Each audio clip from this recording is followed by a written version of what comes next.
1597 में अर्थात 9 मई 1540 को बाल्यकाल चित्तौड़गढ़ में गुजरा।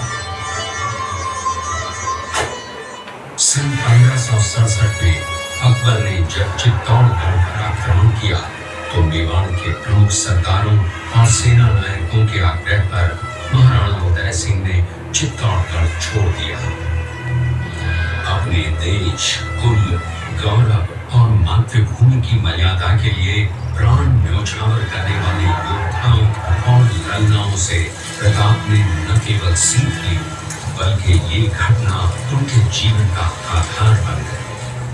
फरवरी 1572 को महाराणा उदय सिंह का देहांत हुआ। प्रताप की ज्येष्ठता और योग्यता को ध्यान में रखते हुए सरदारों ने उनको राजगद्दी पर आसीन किया। होली के दिन उनका गोगुंदा में राज तिलक हुआ। उस समय तक लगभग सभी राजाओं ने अकबर की यह वीरता स्वीकार कर ली थी। एकमात्र महाराणा प्रताप ने अपना मस्तक अकबर के आगे नहीं झुकाया। प्रताप मुगलों से लोहा लेने की तैयारी में जी जान से जुट गए।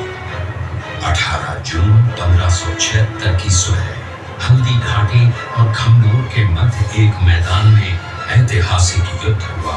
महाराणा प्रताप की सेना गोगुंदा से हल्दी घाटी पहुंची, जबकि सेनापति मानसिंह के नेतृत्व में मुगल सेना ने हल्दी घाटी के ठीक नीचे मैदान में अपना मोर्चा जमाया। मुगल सेना के हरावल दस्ते द्वारा घाटी में घुसपैठ करने के प्रयास की प्रतिक्रिया स्वरूप महाराणा प्रताप की सेना मुगलों पर टूट पड़ी। प्रताप के हरावल सैन्य दलों का नेतृत्व पठान हाकिम खान सूर कर रहे थे। भीलू राणा, जो राणा पूंजा के नाम से भी जाने जाते हैं, उनके नेतृत्व में भील आदिवासियों ने गोरिल्ला पद्धति से युद्ध करते हुए मुगलों के छक्के छुड़ा दिए। देखते ही देखते शाही सेना में खलबली मच गई। रक्त तलाई, घोड़ों के टापों, हाथियों की चंगारों और तलवारों की झंकारों से गूंज उठी। चारों तरफ हाहाकार मच गया। युद्ध का घटनाक्रम अचानक उस समय बदल गया जब प्रताप ने अपने घोड़े चेतक को एड़ लगाकर मानसिंह के हाथी पर चढ़ा दिया और उस पर भाले से भरपूर वार किया। मानसिंह हौदे में दुबक गया। हाथी से उतरते समय चेतक की एक टांग कट गई। इस स्थिति को भांपकर महाराणा प्रताप के हमशक्ल सेनापति झालामान ने महाराणा प्रताप से आज्ञा लेकर उनका राजमुकुट धारण किया। मुगल सेना झालामान को महाराणा प्रताप समझकर उन पर टूट पड़ी और झालामान शहीद हो गए। उधर चेतक ने अपने स्वामी को 5 किलोमीटर तक 3 टांगों पर ही लेकर एक बरसाती नाले को पार किया। उसके पश्चात उसके प्राण पखेरु उड़ गए।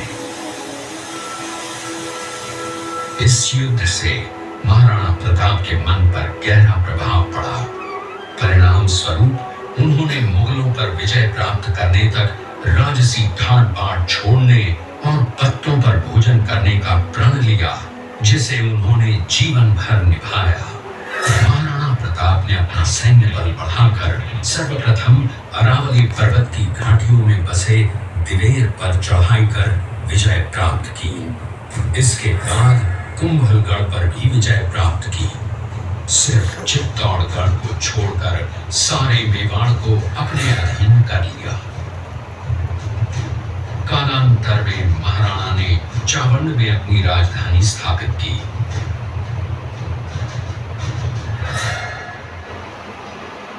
19 जनवरी 1597 को राणा प्रताप ने मात्र 57 वर्ष की आयु में इस संसार से प्रयाण किया।